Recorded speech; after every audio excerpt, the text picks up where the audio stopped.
Hey everyone, Brian Zane here with my review of AEW Revolution 2022. Okay, I think I got all my little inside jokes out of the way as much as I can at least in that opening statement. This review was supposed to have Jay Biggs alongside me. We filmed it after the show and everything, but then when I sat down to look at the footage, for whatever reason, all the audio was crap and I could not recover it or make it sound good, and so I'm going to have to do this one solo this time and give you my thoughts on what happened this Sunday night. And this was a great show that I definitely think lived up to the hype in many ways. Let's begin with the opening match officially of Eddie Kingston versus Chris Jericho. This crowd was definitely split, definitely liked both guys in this match, but they were definitely leaning more toward Kingston here. Kingston starting off in a big way with a big half Nelson suplex, dropping Jericho right on his head to start things off. There are a few moments in this match where there's a lot of head dropping back and forth, both sides here. Guys are trading chops. There's a suplex off the apron onto the floor at one point. A little moment here where Jericho shoves the referee, Aubrey Edwards, who does shove him back and shows that she's not going to take any guff. Kingston with that spinning back fist of his, which looks devastating, but Jericho's able to kick out. There's a code breaker by Chris, a kick out from that.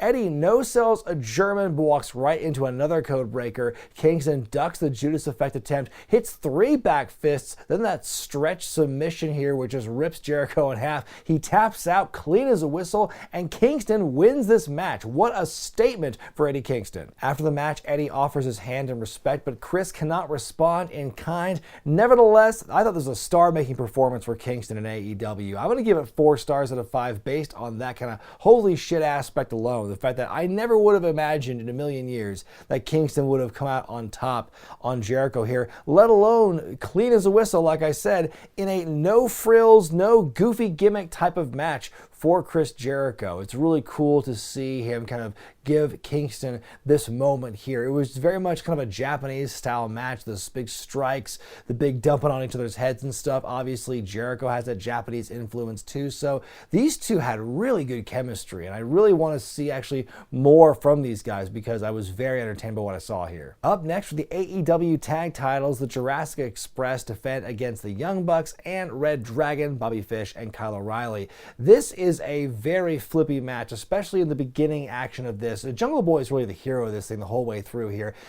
He takes a lot of the heat, of course, him being one half of the only babyface tag team in this thing. But my favorite part of this match has to be this spectacular sequence of counters and flips and everything, ending with a very close false hot tag to Luchasaurus. A few minutes later, he finally does get that hot tag. He does have one of the best in the business, I think. Nick with a nice destroyer off the springboard. We got a cool hand-assisted springboard doomsday device from the champions. Let me tell you this, Animal and Hawk never would have done that. We do get a brief showdown between the Bucks and reDRagon for a bit, the guys who are both vying for Adam Cole's love. Kyle with a guillotine locked in, Jungle Boy with a ridiculous shooting star onto Kyle to break that up, then a 450 to break that pinfall up. Everyone in this match is ridiculous. The Bucks are insane as usual. The BTE trigger is broken up after a pinfall. Matt's got the cold spray kicked out of his hand. The champs hit the Jurassic Express. Jungle Boy pins to win and retain. I'm going to also give this match 4 stars out of 5. This was just a very entertaining match. So many exciting near falls here. I have talked about the great chemistry between Jurassic Express and the Young Bucks in the past and a couple of times they've wrestled in the last year and a half or so. And reDRagon, obviously the styles are different than either of those two teams, but I think they were a very nice glue to kind of hold the whole thing together because it helped, their work helped ease the transitions between big moment here, big moment there that we saw from the other two teams. So I think that their addition in this match was helpful to it, not harmful, which is very good. And above all else, a pretty darn convincing victory for Jungle Boy and Luchasaurus as they continue their reign as tag team champions. So far, their reign's been a pretty darn good one. It's time now for the Face of the Revolution ladder match, where the winner, the person who grabs that big gold Sonic ring, becomes the new #1 contender for the TNT Championship later on. Some fun stuff from the get-go between Orange Cassidy and the bigger guys in this match. They try to recreate that famous Keith Lee gif from NXT where he just kind of floats into the shot.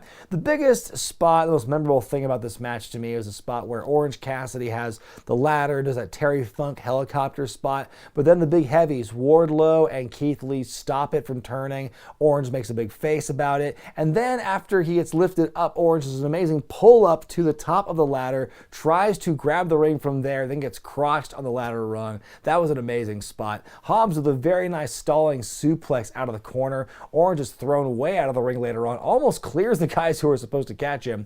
Up on the stage, the big guys are fighting. Wardlow lays out Lee and Hobbs, pushing them off the stage by the announce team.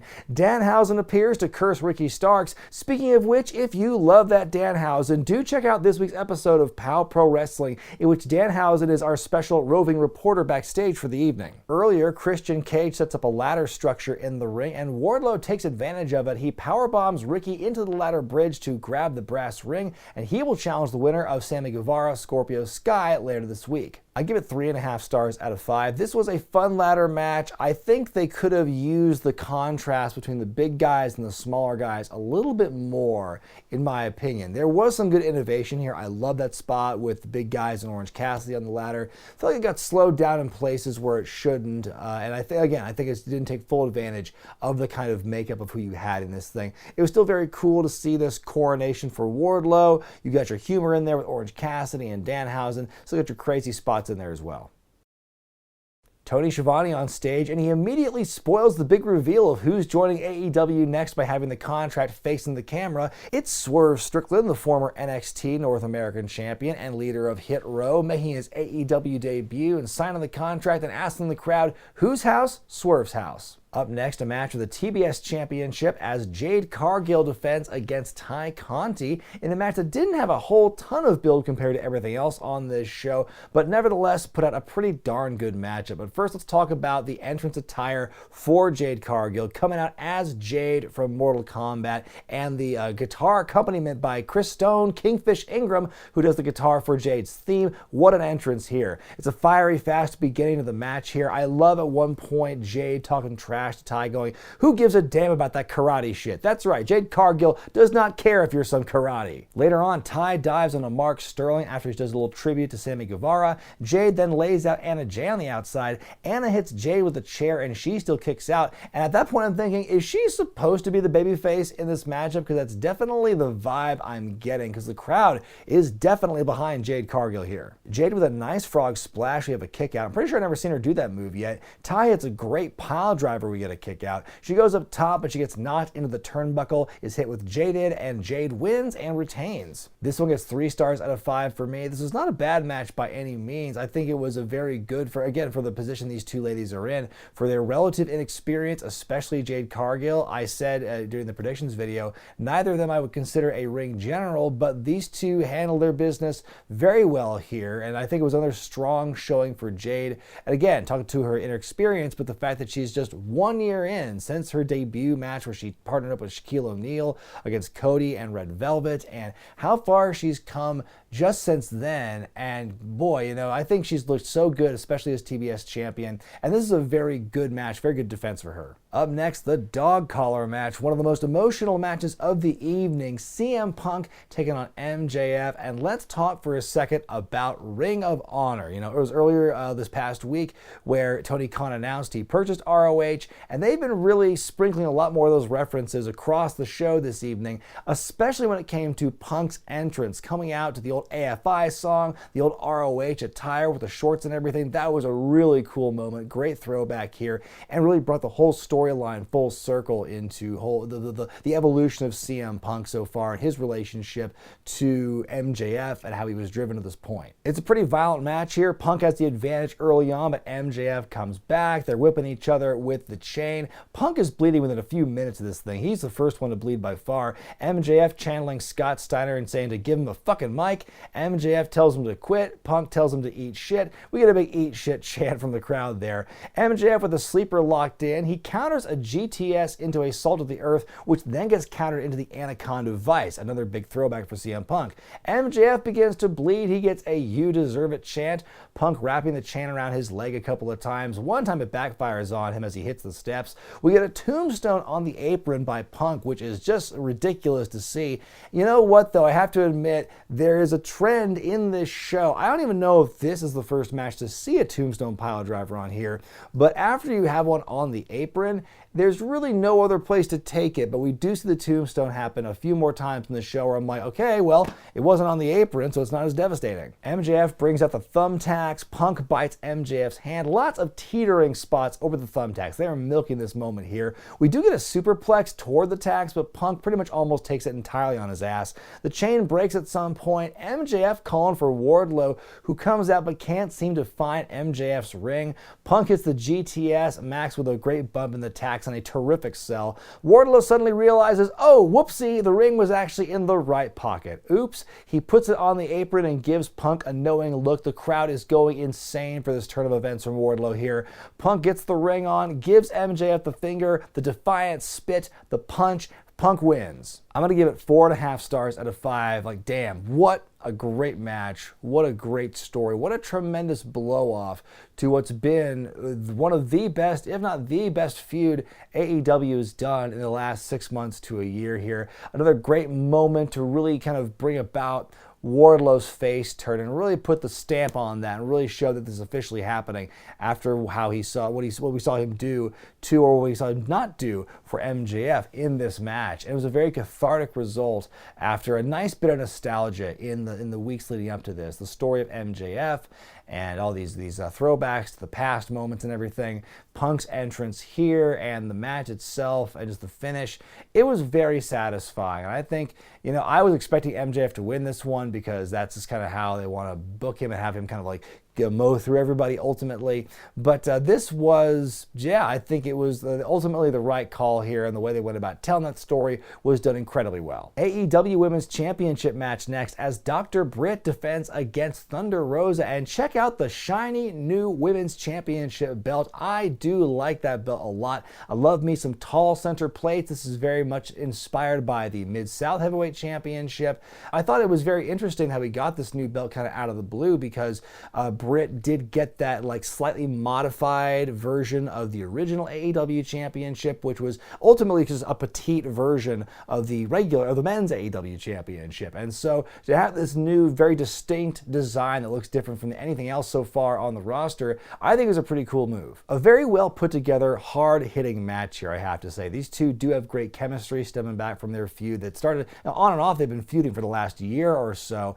and I think they continue the good vibes and the good chemistry in this one. But the story is very similar to what we've seen in Britt Baker matches. Interference from Jamie Hayter, interference from Rebel, which multiple times costs Rosa the match, the opportunity to win the match. Thunder finally gets out there and beats up Rebel and beats up Jamie Hayter, but it costs her. Britt hits her, at least her second curb stomp of the match to win and retain after a valiant effort by Thunder Rosa. I do give this one 3.5 stars out of 4. I think it was the stronger match of the two women's matches here. It made me even more of a believer in Thunder Rosa, which I didn't think it was possible because I was already a pretty big fan of hers. I just didn't care for the finish. I mean, I've made my thoughts known about Britt Baker's reign as it is right now on the predictions video.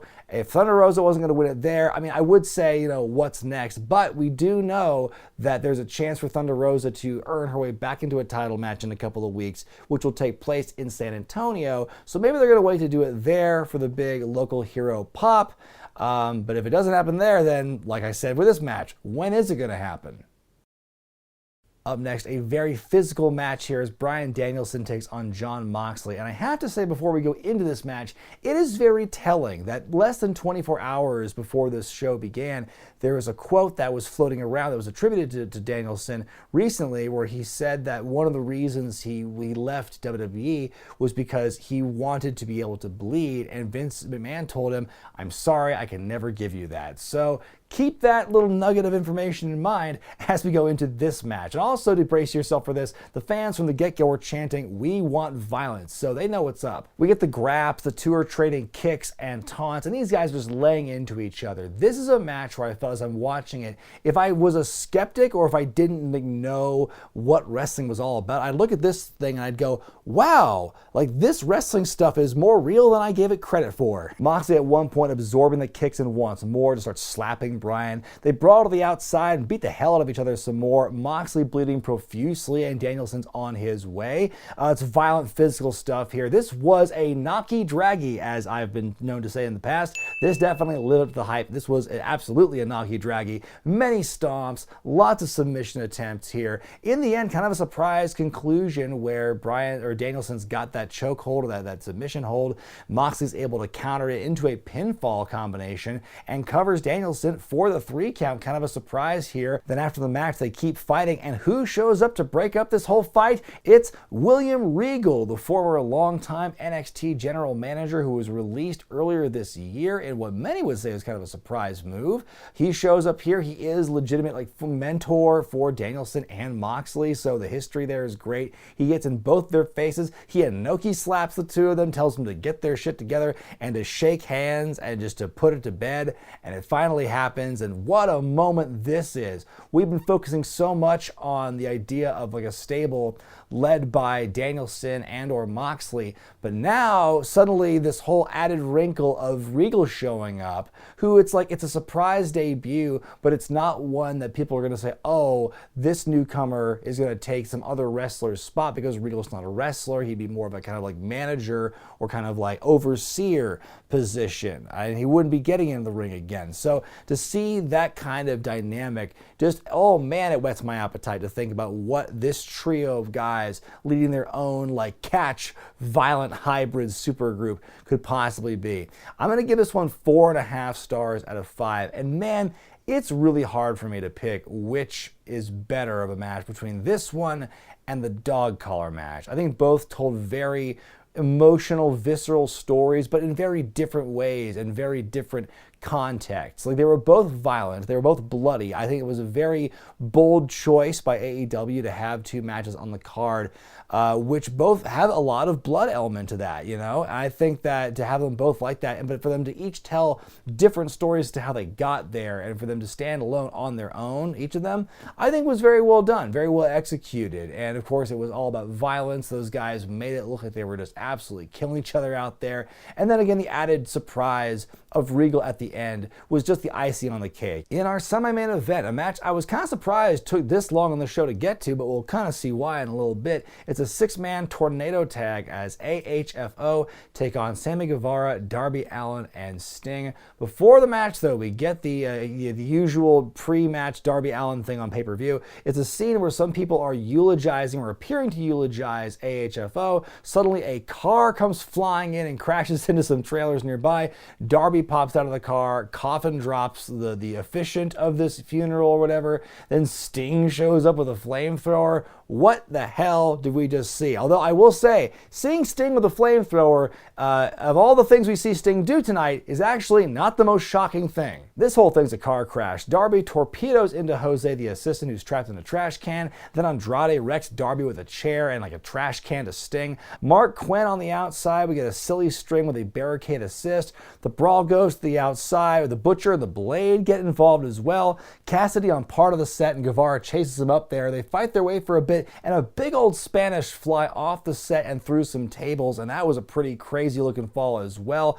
Butcher and Blade setting up more tables. You see Matt Hardy and the Stinger fighting on this balcony above them, and you have an idea of where this is going, folks. 62-year-old Sting, with all the grace and fluidity of DJ Jazzy Jeff getting thrown out of the house of Fresh Prince of Bel-Air, flies off of the balcony and through the tables, through Andrade. Unreal and insane. I mean, this is a man who never has to do a spot like that a day in his life. Didn't have to do it before, certainly doesn't have to do it now, but somehow he's able to continue to step up his game and do just wild shit, and it's awe-inspiring. It's the best way to describe it. For someone like him to come out, especially after the grim diagnosis he had several years ago in WWE, for him to come back here and just find new ways to just totally kick ass and keep the mystique of the Stinger alive in 2022 is very impressive. But Sting, take care of yourself, man. Then after that, Darby barely lands the coffin drop onto Matt Hardy to win the match. This was insane. It was basically a weird palate cleanser in a way between the Moxley-Danielson match and the main event here. It was not always pretty, but it was a lot of fun. But again, I could just watch that Sting dive through the tables over and over again, and I have. This Mania weekend in Dallas, Join Brian Zane and special guests Alex, Queen of the Ring, Mr. Ooh La La, and Darren Corbin for a live screening and riffing of American Angels, Baptism of Blood, part of the GCW World Fair at Fair Park. For tickets and info, visit regret.brownpapertickets.com. Finally, time for the main event AEW Championship match as Hangman Page defends against Adam Cole. First off, let's talk about the respective entrance attires for these guys. Of the two, I'd say that Hangman Page wore his outfit a lot better than whatever Master Chief inspired thing Adam Cole had for this thing. Of course, the whole joke is, oh, I want Adam to win. Yes, we all know they're both named Adam. How very clever in the chants where we got, let's go Adam. This is Adam. Let's go Adam. Adam sucks. Like, yes, okay, we get it. There's explosive offense by one of the Adams, Hangman, early on. Hangman, though, misses a clothesline and decks the ring post instead. It does start out relatively evenly matched for a while, and then you see this point where Hangman powerbombs Cole into the apron. This is a big-ass moonsault the outside right afterward.